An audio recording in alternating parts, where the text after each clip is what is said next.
नमस्कार, राजनीति में आपका स्वागत है। मैं हूं आपके साथ मनोराज सक्सेना। राजनीति में आज बात राजस्थान के राजनीतिक रण की। कांग्रेस ने सचिन पायलट को उप मुख्यमंत्री और प्रदेश अध्यक्ष के दोनों अहम पदों से बर्खास्त कर दिया है। पायलट के करीबी मंत्रियों को भी मंत्रिमंडल से बाहर का रास्ता दिखा दिया गया है। सचिन पायलट ने इस कार्रवाई पर पहली प्रतिक्रिया बड़े दार्शनिक अंदाज में ट्विटर पर यह लिखकर दी कि सत्य को परेशान किया जा सकता है, पराजित नहीं।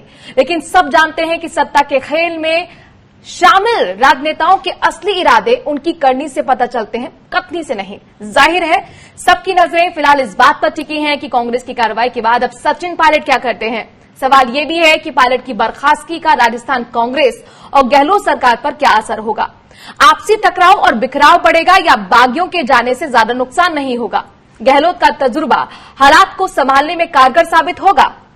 यानी कुल मिलाकर बड़ा सवाल यही है कि सचिन पायलट पर जो एक्शन कांग्रेस पार्टी ने लिया है उसके रिएक्शंस क्या होंगे।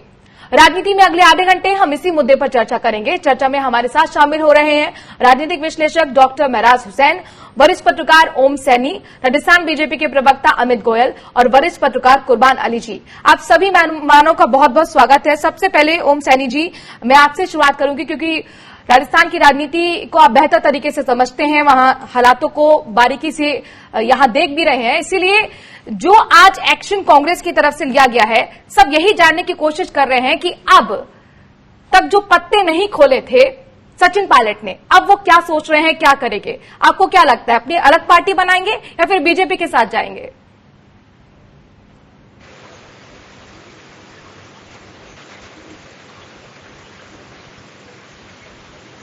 ओम सैनी जी, ओम सैनी जी से संपर्क अभी नहीं हो पाया है। यहां हमारे साथ कुर्बान अली जी भी जुड़े हुए हैं। कुर्बान अली जी, कांग्रेस ने एक्शन जो ले लिया है, अब उसका रिएक्शन क्या होगा सचिन पायलट की तरफ से? सचिन पायलट जिनके पास उप मुख्यमंत्री का पद था, प्रदेश अध्यक्ष थे, एक लंबा राजनीतिक करियर उनके पास था, क्या अब आज की स्थिति में क्या आकलन करते हैं, सचिन पायलट के पास क्या रह गया? ये सवाल सचिन पायलट का नहीं है, सवाल कांग्रेस पार्टी के भविष्य का है कि कांग्रेस पार्टी किस तरह से अपने घर को मैनेज करेगी।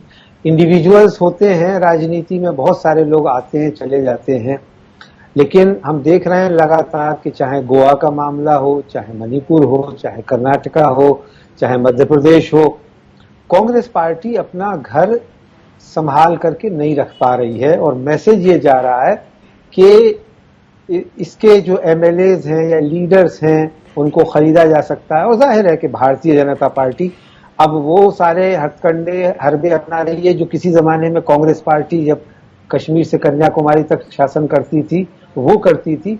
अब वही सारे काम भारतीय जनता पार्टी करने लगी।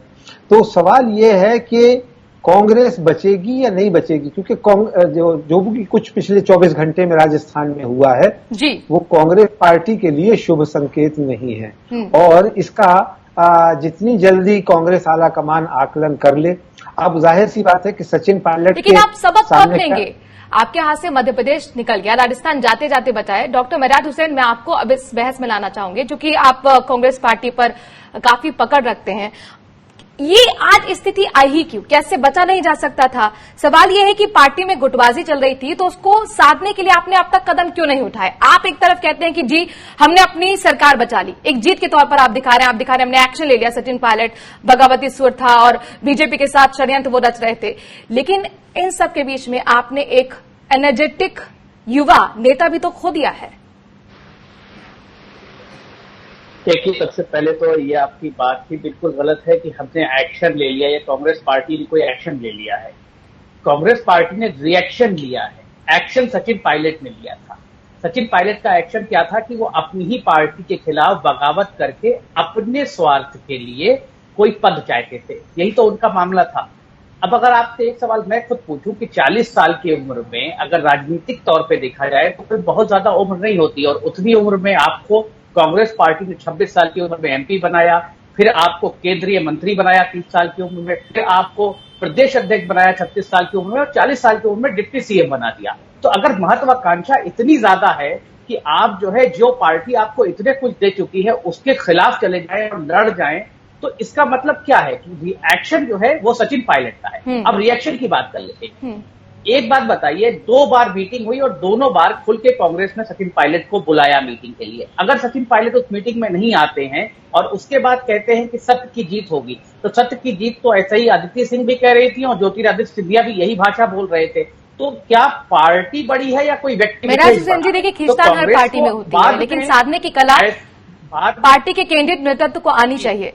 उनके पिता भी कांग्रेस पार्टी से ही जुड़े हुए थे, वो भी पार्टी से जुड़े हुए थे। तो सर, कहीं ना कहीं क्या लगता नहीं शिकायतों को समझने का, सुनने का मैकेनिज्म एक जो पार्टी के अंदर होना चाहिए था, वो मिसिंग है? इस सवाल के साथ मैं आपके पास आऊंगी। बहुत सारी बातें भी हैं सचिन पायलट को लेकर, कांग्रेस को लेकर, गहलोत सरकार को लेकर। बीजेपी की तरफ से हमारे साथ अमित गोयल जी जुड़े हुए हैं। बीजेपी की भूमिका से देखिए नजरअंदाज या उसको करना तो मुश्किल है, अगर आप कहेंगे कि इसमें कोई भूमिका है या नहीं है, क्योंकि एमपी की तरह राजस्थान में भी ऐसी पटकथा चल रही थी। और जिस तरह से कल ईडी की, आईटी की रेड पड़ी थी राजस्थान के अंदर, एक संदेश निकल कर आ रहा था कि लेखक तो बीजेपी ही है, लेकिन अंत में तो मुंह की खानी पड़ी। यहां तो एमपी जैसा हाल हो नहीं पाया, अंजाम तो वैसा नहीं है सर। देखिए, मैं आपको बता दूं, पहली बात तो है कि भारतीय जनता पार्टी का इस सारे घटनाक्रम से कोई लेना देना नहीं है। आपको अगर इस सरकार के अंदर जो ड्रामेबाजी हुई है, इसकी पूरी पटकथा को आप समझेंगे तो आपको लगेगा कि ये सारी बातें इस सरकार बनने से पहले निश्चित हो गई थी। जब 2013 के अंदर राजस्थान में चुनाव हुए और कांग्रेस 136 सीट से लेकर 22 सीट पर आ गई, 136 से 22 पर, और उनको विपक्ष में बैठना पड़ा, तो माननीय मुख्यमंत्री अशोक गहलोत सदन में सिर्फ शपथ लेने आए थे विधानसभा सदस्य की। उसके बाद वो राजस्थान की राजनीति से बिल्कुल गायब हो गए। उस समय पर सचिन पायलट के हाथ में राजस्थान की कमान दी गई और उसके बाद में 4 साल तक अमूमन जहां कांग्रेस के लोगों का ऐसा व्यवहार नहीं होता कि वो एक अच्छे विपक्ष के रूप में काम कर पाए, उन्होंने प्रयास किया, निश्चित रूप संगठन को खड़ा करने का प्रयास किया कांग्रेस में। 1 साल बाद में वापस अशोक गहलोत जी की एंट्री हुई, उन्होंने हस्तक्षेप करना शुरू किया, उनके दोनों के बीच विवाद होना शुरू हुआ। कुल मिला के अशोक गहलोत जी को यह कहना पड़ा कि कोई भी व्यक्ति पार्टी का प्रदेश अध्यक्ष बनता है तो उसके आसपास के लोग उसे सत्ता दिखाते हैं कि अशोक गहलोत को आपने सुना होगा, जब गवर्नर हाउस से वापस आए तो वो यही कह रहे थे कि 6 महीने से आप लोग षड्यंत्र चला रहे थे और सचिन पायलट को आपने कठपुतली बनाया हुआ था, मोहरा बनाया था, जैसे आप ज्योतिरादित्य सिंधिया को मोहरा बना रहे थे। बस फर्क इतना था कि यहाँ कामयाबी हासिल नहीं हो पाई। कुर्बान अली जी, जिस तरह से बीजेपी कह रही कि हमारी इसमें कोई भूमिका नहीं, क्या आपको लगता है कि पार्टी का सिर्फ ये एक अंदरूनी मामला ही था और बीजेपी इससे कोसों दूर थी? नहीं, ये तो कोई किसी बच्चे से भी अगर आप पूछेंगे तो वो ये कहेगा कि इससे बड़ा मजाक और कुछ हो नहीं सकता, क्योंकि भारतीय जनता पार्टी ने, जैसा मैंने शुरू में भी कहा कि उत्तराखंड में उन्होंने जो किया, अरुणाचल प्रदेश में जो कुछ किया, मध्य प्रदेश में जो कुछ किया, वो दिन दहाड़े किया। कुछ जगह पे वो पकड़े गए, सुप्रीम कोर्ट ने उन्हें लताड़ लगाई और फिर चीजों को सही करने की कोशिश की गई। कुछ जगह पर कांग्रेस पार्टी की जो नालायकी थी उसकी वजह से वो एक अपना मंत्र लेके चल रहे हैं कि हमें हर कीमत पर, यानी जो जिसको कहते हैं ना कि साम दाम दंड भेद, हमें सरकार बनानी है या कांग्रेस पार्टी को तोड़ना है। ये अब जिम्मेदारी कांग्रेस पार्टी की बनती है कि वो इस कोचिंग के दौर में कैसे अपने लोगों को बचाए और कैसे उनके साथ में करे। अब कांग्रेस पार्टी वो कांग्रेस पार्टी नहीं है जो इंदिरा गांधी या राजीव गांधी के जमाने की कांग्रेस पार्टी हुआ करती थी, या सोनिया गांधी भी जब अध्यक्ष थी पहली बार उस वक्त तक की। अब कांग्रेस पार्टी की हालत ये हो गई है कि वो कोई अमित गोयल जी इसका जवाब देना चाह रहे हैं। ओम सैनी जी भी जुड़ गए, उनके पास में आऊंगे। अमित गोयल जी, जवाब रखिए, इतना मासूम बनने की जरूरत नहीं है बीजेपी को। मैं आपको बताऊं, देखिए, आप मेरे मुंह में शब्द मत डालिए, मैं अपनी बात पूरी कर दूं। मेरा कहना है ज्योतिरादित्य सिंधिया का एक बड़ा राजनीतिक जीवन, सचिन पायलट के बारे में बताया जा रहा है वो प्रदेश अध्यक्ष रहे, केंद्रीय मंत्री रहे, सांसद रहे, इस उम्र में उन्हें बना दिया, इस उम्र में बना दिया, तो दूध पीते बच्चे नहीं है। वो राजनीति को अच्छी तरह समझने वाले व्यक्ति हैं। लेकिन एक अच्छे मेहनती व्यक्ति ने, अगर किसी व्यक्ति ने मेहनत की है तो हर व्यक्ति चाहता है कि मेरे स्वाभिमान की रक्षा हो, मुझे पार्टी में सम्मान मिले। ज्योतिरादित्य को सम्मान नहीं मिला, इसलिए उन्होंने मध्य प्रदेश में कांग्रेस छोड़ी। सचिन पायलट और मुख्यमंत्री अशोक गहलोत की तल्खी 1.5 साल से लगातार थी। बाकायदा सचिन पायलट जी को 154A राजद्रोह के मुकदमे की धारा में नोटिस दिया गया एसओजी के द्वारा, और गृह मंत्री खुद माननीय मुख्यमंत्री हैं। जब आप अपने प्रदेश के उप मुख्यमंत्री को राजद्रोह की धारा में नोटिस देते हैं। ठीक है, ये बड़ा सवाल उठा रहे कि आत्मसम्मान की लड़ाई के वाकई भी एसओजी सिर्फ एक बहाना था या फिर पहले से पूरी स्क्रिप्ट लिखी गई थी। ठीक है, मैं आपके पास सर आऊंगी। सर ओम सैनी जी काफी देर से इंतजार कर रहे हैं और उनको जोड़ना भी बहुत जरूरी है, क्योंकि राजनीति में वहां क्या चल रहा है ये समझना जरूरी हो जाता है। ओम सैनी जी, ये बताइए कि अब यहाँ सचिन पायलट आगे क्या करने जा रहे हैं? कांग्रेस ने एक्शन तो ले लिया है, क्या सचिन पायलट अब अपनी पार्टी बनाएंगे या बीजेपी के साथ आएंगे? देखिए, उनके पास में इतने एमएलए नहीं है कि वो अपनी पार्टी बना सकें, और उनके पास में इतने एमएलए भी नहीं है कि वो बीजेपी के साथ में सौदेबाजी कर सकें। ऐसी स्थिति में मुझे लगता ये है कि वो संकट में रहेंगे, असमंजस में है, उनका कुछ पता नहीं है तो क्या करेंगे क्या नहीं करेंगे। सत्य की विजय का वो एक स्लोगन उन्होंने जरूर ट्वीट किया है, उसके अलावा अभी कुछ समझ में नहीं आ रहा। बाकी इनके ऊपर जो कांग्रेस के अनुशासन का सिलसिला जो लगता है, उसमें अनुशासन की प्रक्रिया, पहले नोटिस जाएगा फिर उसका जवाब लेंगे, इस तरह का सिलसिला बनेगा। अभी कोई ऐसा नहीं है कि, और बड़ा लंबा आंका जा रहा है, लेकिन सचिन पायलट की हैसियत राजस्थान की राजनीति में अलग से कुछ भी नहीं है। ये राहुल जी के साथ में या सोनिया जी के साथ में या आला कमान के साथ में रहते हुए तो थी, लेकिन अब जिस तरीके से वो अलग से अपना वर्चस्व दिखाना चाहते हैं तो यहाँ पर उनकी हैसियत वैसी नहीं है। ओम सैनी जी, एक सवाल मैं और आपसे जानना चाहती हूँ, क्योंकि जाने माने पत्रकार का मैं ट्वीट पढ़ रही थी और उनका कहना है कि बीजेपी चरण सिंह फॉर्मूला अपना सकती है, तो क्या सचिन पायलट राजस्थान के चरण सिंह होने जा रहे हैं? चरण सिंह फॉर्मूला जी, ये देखिए, चरण सिंह नहीं, लेकिन राजस्थान के अंदर भैरव सिंह शेखावत साहब ने जरूर ऐसा किया था सन 1990 में कि जनता दल और बीजेपी दोनों मिलकर के चुनाव लड़े थे और अयोध्या के सवाल पे बट गए थे। तो उसके अंदर जनता दल ने अलग से कहा था कि हमारा कोई भी सदस्य इधर नहीं आएगा, तो 20 लोगों ने अपना अलग से जनता दल दिग्विजय जो दिग्विजय सिंह थे, उन्होंने भारतीय जनता पार्टी के साथ में मिलकर के और सरकार को चलाए रखा। वो तो एक उदाहरण मिलता है, ताकि ऐसा कोई उदाहरण नहीं मिलता है जिसमें कि अलग से ये अपना दल बना करके और कुछ कर सकें या सौदेबाजी कर सकें। भारतीय जनता पार्टी के पास में जो एक नया सिलसिला चला है कि धनबल और मसल बल के बजाय उसके साथ में कुछ किया जाए, तो धनबल तो कारगर हो सकता है।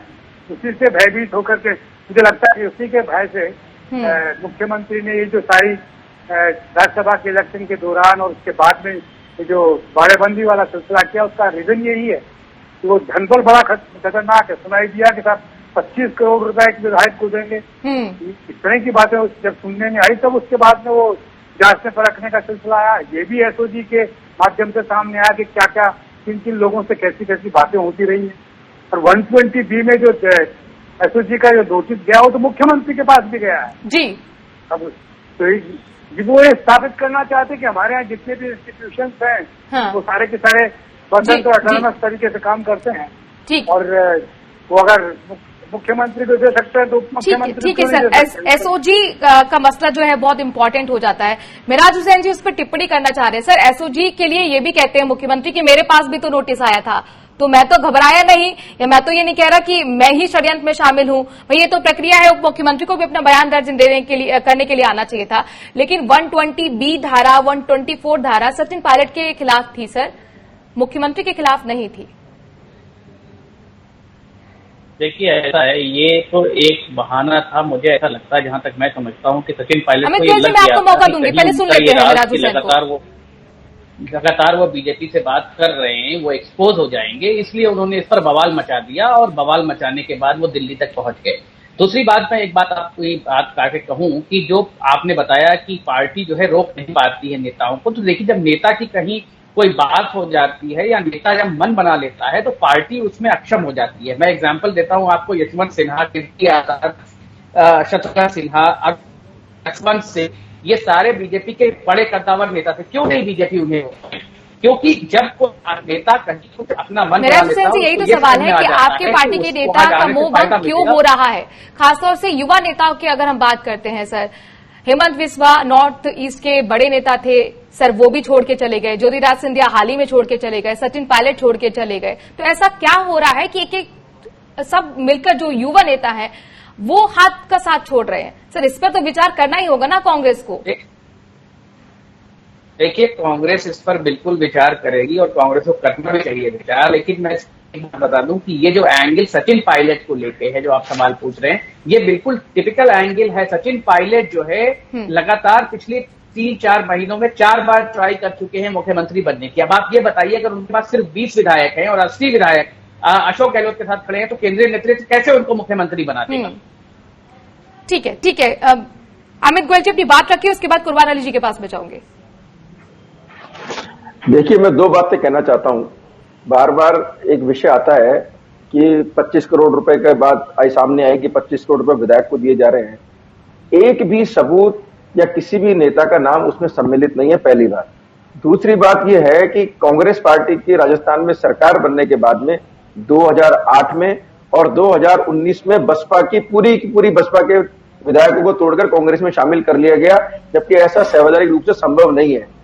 इसके अलावा भी राज्यसभा चुनाव में जिस तरह मुख्यमंत्री अशोक गहलोत ने आरोप लगाया, भाजपा ने बार बार ये पूछा कि आप ये बताइए किसको ऑफर मिला और किसने दिया, उसका नाम वो बता नहीं पाए। खुद उप मुख्यमंत्री सचिन पायलट ने कहा कि किसने किसको ऑफर दिया, हमें इसके बारे में कोई जानकारी नहीं है। कांग्रेस के विधायकों ने भी कहा भाई हमको कोई ऑफर नहीं मिला है। सर, ये तो आरोप प्रत्यारोप की बात हो गई। अभी आप ये बताइए बीजेपी क्या सोच रही है? अभी आप ये बताइए सचिन पायलट को आप लेंगे या नहीं, और लेंगे तो फिर उन्हें देंगे क्या? नहीं, आपका प्रश्न दोबारा दोहराइए, आवाज ठीक कट गई बीच में, आप दोबारा बोलिए। अमित गोयल जी, मैं ये जानना चाह रही हूँ, आप तो सब ये जानना चाहेंगे ना कि सचिन पायलट के साथ क्या बीजेपी कुछ डील कर रही है? क्या सचिन पायलट आएंगे बीजेपी में, और आएंगे तो आप लोग उन्हें क्या ऑफर दे रहे हैं? देखिए, पहली बात यह है कि भारतीय जनता पार्टी की किसी तरह से किसी से कोई डील नहीं है।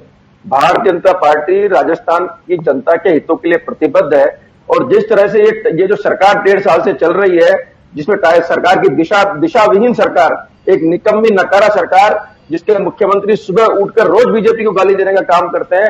राजस्थान में अपराध की क्या स्थिति है, राजस्थान के अंदर व्यापार की क्या स्थिति है, राजस्थान के अंदर तुष्टीकरण की क्या स्थिति है, उस पर विचार मेरे सवाल का आपने जवाब नहीं दिया। सर, मेरे सवाल का जवाब नहीं दिया। सचिन पायलट को क्या ऑफर दे रहे हैं आप कि आपकी पार्टी में वो आए? देखिए, भारतीय जनता पार्टी के लिए किसी के लिए ऑफर नहीं है। अगर सचिन पायलट कांग्रेस पार्टी छोड़ चुके हैं, राजस्थान की जनता के सम्मान में, अगर उनके हितों की रक्षा के लिए अगर भारतीय जनता पार्टी के भविष्य में कोई निर्णय करना पड़ेगा, तो भारतीय जनता पार्टी का केंद्रीय नेतृत्व और राज्य की इकाई विचार करेगी इसके ऊपर।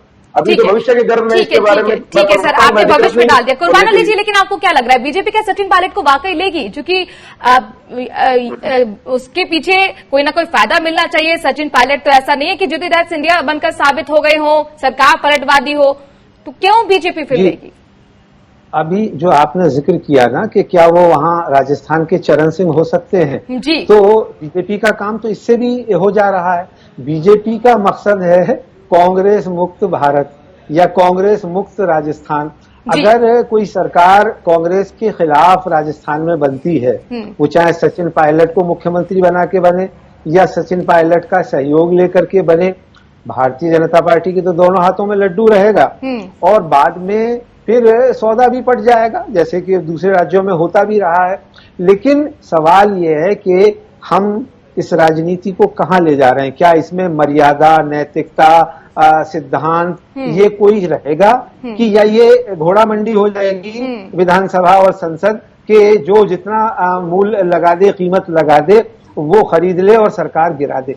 ये लोकतंत्र जिसे हम दुनिया का सबसे बड़ा लोकतंत्र होने का दावा करते हैं भारत, इसमें इस तरह की बातें होना। लेकिन सर, ये सवाल सारे आपके जायज हैं, लेकिन ये जनता के साथ धोखा भी होता है कि मैंडेट किसी को और मिलता है और फिर पलट के सरकार कोई और बन जाती है। लेकिन इन सब के बीच में सर, ये भी तो कांग्रेस को समझना होगा कि टूट फूट अगर आपकी पार्टी में होगी तो सामने वाला विरोधी फायदा उठाने की कोशिश ही करेगा। सचिन पायलट बर्खास्त हो गए हैं मंत्रिमंडल से, उप मुख्यमंत्री पद का भी जो पद था उनके पास वो छीन लिया गया है। लेकिन ऐसे में अब सचिन पायलट क्या सोच रहे हैं? चूंकि अभी तक उन्होंने पत्ते नहीं खोले हैं, शायद वो एक्सपेक्ट कर रहे होंगे कि पहले एक्शन पार्टी ले और वो एक मैसेज देने की कोशिश करेंगे कि ह्यूमिलेट किस तरह से किया जाता है और उसके बाद वो आगे की रणनीति का खुलासा करे। लेकिन महराज हुसैन सी, चाहे वो पार्टी अलग बनाए, चाहे वो बीजेपी के साथ जाए, खतरा तो दोनों सूरत में कांग्रेस के लिए है ही। आपने भले ही अपनी सरकार अभी बचा ली हो मौजूदा वक्त में, लेकिन ऐसा कब तक चल पाएगा सर? हमने कर्नाटक में देखा, 1-2 बार कोशिशें बीजेपी की तरफ से की गई थी, वो नहीं सफल हुई, लेकिन अंत में सफल हो गई। एमपी में वही हाल। देखिए, ऐसा है कि सबसे बड़ी बात है कि जो राजस्थान में मैंडेट पार्टी को मिला है वो सचिन पायलट को मैंडेट नहीं दिया, कांग्रेस पार्टी को मैंडेट दिया गया है। अभी जब सचिन पायलट चुनाव में जाएंगे, अगर वो चुनाव होता है दोबारा, तो उनको पता लग जाएगा कि उनके पास कितने वोट हैं और वो क्या कर पाएंगे अब देश में। तो यह तो महत्वाकांक्षा के तो उन्होंने बहुत ही राजनीतिक तौर पर गलत बनाया है। अब रही बात पार्टी की, तो पार्टी ने लगातार उनसे आला कमान लेके सारे नेताओं ने बात करने की कोशिश की, लेकिन वो नहीं माने। तो इसका किसी को वो नहीं है कि अगर नहीं मान रहे तो क्या किया जाए, क्या पर मीटिंग में बुलाया गया वो नहीं आए तो कोई रास्ता नहीं। अब रही बात कि एक्शन लेने की या कांग्रेस पार्टी किस तरीके से जमीन पर जाए, क्या करेगी, तो सबसे पहले उपचुनाव होंगे, उसमें समझ में आ जाएगा कि कांग्रेस पार्टी का क्या मैंडेट है राजस्थान में और बाकी अशोक गहलोत सरकार ने क्या परफॉर्मेंस दिया है। अगर कोरोना की बात कर ले तो कोरोना काल में भी राजस्थान सरकार ने बेस्ट परफॉर्मेंस दिया है। और जिस बारे में आप भ्रष्टाचार की बात करें तो जिस पार्टी का अध्यक्ष बंगारू लक्ष्मण नोट लेते कैंपेन, उस पार्टी जो है वो सिद्धांत और विचारों की बात। अमित गोयल जवाब देना चाह रहे हैं। अमित गोयल जी, साथ में ये भी बताइए कि अब आप लोगों की क्या रणनीति है? बीजेपी इस पूरे घटनाक्रम को किस तरह से देख रही है, किस तरह से निगाह बनाई हुई है? जवाब दीजिए सर। सबसे पहले तो मैं अपने भाई मिराज हुसैन की बात का जवाब दे दूं। वो मैंडेट की बात कर रहे हैं, मैं आपको जानकारी में बता दूं, राजस्थान में जो चुनाव हुआ था उसमें भारतीय जनता पार्टी और कांग्रेस के मध्य 0.5% से भी कम वोट शेयर का अंतर है।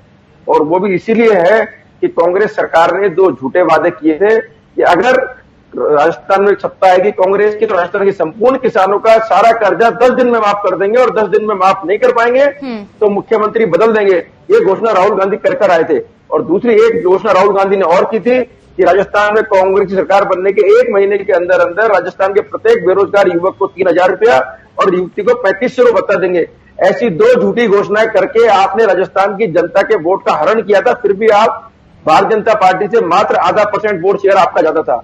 एक मैं आपको और बात बताना चाहता हूँ जो बार-बार एक बात सर देखिए, तो आरोप प्रत्यारोप की बात हो गई ना। अभी कुछ दिन पहले आपको याद होगा मध्य प्रदेश में शिवराज सिंह चौहान पहले बोलते थे कि कर्ज माफ नहीं किया है किसानों का, और फिर उसके बाद कांग्रेस ने कर्ज माफ किया है, उन्होंने कबूल किया था। सर ये सब बातें छोड़ दीजिए, अभी हम मौजूदा राजनीतिक घटनाक्रम पर बात कर रहे हैं और हम ये बात कर रहे हैं कि आप लोग अब क्या करने जा रहे हैं, कांग्रेस कितने दिन तक सुरक्षित है। कुर्बान अली जी, मैं आपके पास आना चाहूंगी।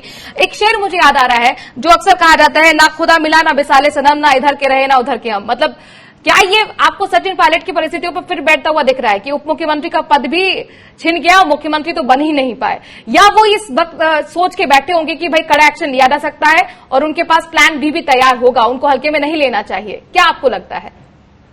देखिए, मेरी सचिन पायलट से कोई हमदर्दी नहीं है। ना सचिन पायलट मेरे लिए कोई बड़े राजनीतिक व्यक्तित्व हैं कि जिनके से बाहर जाने पे धरती फट जाएगी, आकाश टूट जाएगा। लेकिन मैं चिंतित हूं कि कांग्रेस पार्टी की आंखें आखिर कब खुलेंगी, उसका नेतृत्व कब जागेगा। जो पार्टी लगातार गर्त में जा रही है उसको मजबूत करने के लिए ये पिछले 1.5 साल से नाटक चल रहा है, और पिछले 1 महीने से भी आखिर सचिन पायलट को बुला करके बात क्यों नहीं की गई। आज की तारीख में सचिन पायलट की ये बात सही है कि जब आपने प्रदेश अध्यक्ष बनाया था, उसके नेतृत्व में चुनाव लड़ा गया था और 5 साल तक अशोक गहलोत वहां नहीं गए थे राजस्थान में, तो दावा बनता था। आप सिंपल भी कह रहे थे ना मिराज हुसैन, घोड़े असुबह से निकल जाएंगे तब हम क्या जागेंगे। सर आपकी पार्टी के अंदर से भी वरिष्ठ नेता ये संकेत दे रहे हैं कि सजग हो जाना चाहिए। कुर्बान अली जी भी ये कह रहे हैं। सर तिकड़ी हुआ करती थी राहुल गांधी, ज्योतिराज सिंधिया की, सचिन पायलट की, अब जी को एक बात बता दूं, मैं कुर्बान अली जी को एक बात बता दूं कि कैसे पता लगा कि केंद्रीय नेतृत्व सचिन पायलट से बात नहीं करता था या आश्वासन नहीं दे रहा था या उनकी सोच आप कहने की जरूरत नहीं है। अब आजकल मीडिया में हर चीज आती है। कल तक प्रियंका जी ने भी बात की, उसके बावजूद भी जो है अगर सचिन पायलट नहीं मान रहे हैं तो क्या रास्ता होना चाहिए सचिन पायलट के लिए? अगर वो मीटिंग में 2 बार सवाल तब भी तो उठता है आप पर कि आप अपनी बात को समझाने में, उन तक मैसेज पहुंचाने में कहीं ना कहीं तो नाकामयाब रहे ना सर। ये एक मसला नहीं है ना सर, आपके सामने हेमंत बिस्वा भी चले गए, फिर वही बात ज्योतिराज सिंधिया भी चले गए, सचिन पायलट भी चले गए, कहीं ना कहीं तो कमी रह गई सर। शिकायत का जो एक मैकेनिज्म होता है सुनने का, समझने का, क्या वो मिसिंग है? मैं वही सवाल आपसे दोहरा रही हूं। और आप लोगों की आंखें कब खुलेंगी? मैं मैकेनिज्म की ही बात कर रहा हूं। ऐसा नहीं है कि सचिन पायलट जी के नहीं सुने गए। इन्होंने जो चीजें कही वो करने भी जा रही थी पार्टी, लेकिन वो जल्दबाजी में थे। ये बता ठीक है सर, ठीक है सर, मेरे पास वक्त कम है। अमित गोयल जी अपनी बात रखने चाह रहे हैं। अमित गोयल जी, ज्योतिराज सिंधिया की तरह सचिन पायलट सरकार तो पलटवा नहीं पाए ना, उनके पास इतनी संख्या दिख रही है, तो क्या उनको आप ले रहे हैं या नहीं?